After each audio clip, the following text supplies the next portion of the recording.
কি প্যাশন কি এভরিডে। পা ভেঙে গেছে, পা ভেঙে যাওয়ার পরে ওখানে ল্যাংড়াতে ল্যাংড়াতে ম্যাচটাকে জিতিয়ে তার জন্য পুরো দর্শক উঠে দাঁড়িয়ে হাততালি মারে। উঠে দাঁড়িয়ে হাততালি সবাই পায় না,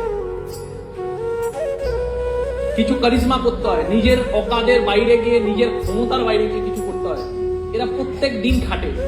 এখানে যে কটা চ্যাম্পিয়নের ভিডিও দেখানো হলো, কতটা কঠিন কাজ এরা করে। আমরা কি এদের থেকে কঠিন কাজ কিছু করছি? হ্যাঁ, কত প্র্যাকটিস করতে হয়। 4 বছর একটা দিন রেস্ট নেয় না। সুইমার হওয়া কি সোজা? শীতকালে কনকনে ঠান্ডায় ঘন্টার পর ঘন্টা ওই ঠান্ডা জলে প্রত্যেকদিন সুইমিং প্র্যাকটিস করা, 6 ঘন্টা 8 ঘন্টা, সোজা না।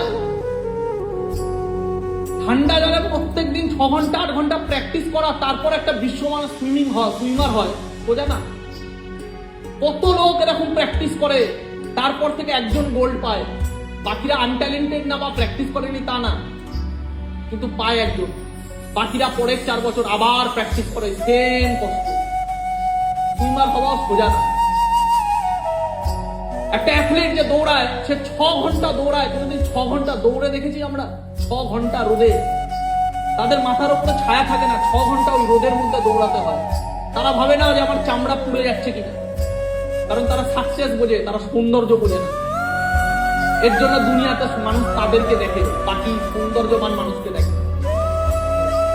তো 6 ঘন্টা দৌড়ে একটা মিল্কা সিং হয়, 6 ঘন্টা দৌড়ে একজন গোল্ড পায়। ক্লিয়ার কথাটা বোঝে তো? সুইমার হওয়া সোজা না, ফুটবলার হওয়া সোজা না, কোনোটাই সোজা না। রোনাল্ডোর যদি লাইফের ডিসিপ্লিন আমরা দেখি, আমরা পাগল হয়ে যাব। ওই বয়সে দাঁড়িয়ে কত সুন্দর ফিজিক্স মেনটেন করার জন্য ওকে যে কি করতে হয় তার কোনো ইয়ে নেই। লাইফে কোনো সুখে থাকার রাস্তা নেই ওর কাছে। রণবীর কাপুর নিজের ইন্টারভিউতে বলছে, আমার কোনো ফ্যামিলি লাইফ নেই। সকালবেলায় শুটিং, রাত্রেবেলায় শুটিং, পরের দিন শুটিং, বিদেশে, দেশে, বাইরে। এদের সুন্দর ঘর আছে, কিন্তু ঘরে থাকার জায়গা নেই। কেন? অল টাইম কাজ। কথাগুলো বোঝাতে পারছি? হ্যাঁ কিনা? এরা কারা? এরা তারা যারা লাইফে প্রথম জন্মের 5 বছর বয়স থেকে পুরো জীবন একটা জিনিসের পিছনে দিয়ে দিয়েছে, তারপরে এরা আজকে এই জায়গায় গেছে। আমরা কারা? আমরা তারা যারা জীবনে 20টা বছর অব্দি কি করতে হবে তাই জানি না, তাই আমাদের 20টা বছর নষ্ট হয়ে গেছে। পৃথিবীর সব প্ল্যাটফর্মে পেতে গেলে 5 বছর বয়স থেকে তপস্যা করতে হয়, তারপরে 20 বছর বয়সে গিয়ে একটা প্ল্যাটফর্ম জোটে। ক্রিকেটে আজকে জুটবে না, 30 বছর বয়সে 40 বছর বয়সে গিয়ে ক্রিকেট খেলতে গেলে ক্রিকেট জুটবে না, ফুটবল জুটবে না, পৃথিবীর কোনো ফিল্ডে জুটবে না। আমাদের জন্য একটাই রাস্তা, কোন কোম্পানির কাছে গিয়ে তার অর্ডার মতো চলা, ব্যাস। কারণ আমরা আমাদের 20টা বছর খেয়ে ফেলেছি, আর আমাদের লাইফের লাস্ট ট্রেন এই 20 বছর বয়স থেকে আর 10-12টা বছর।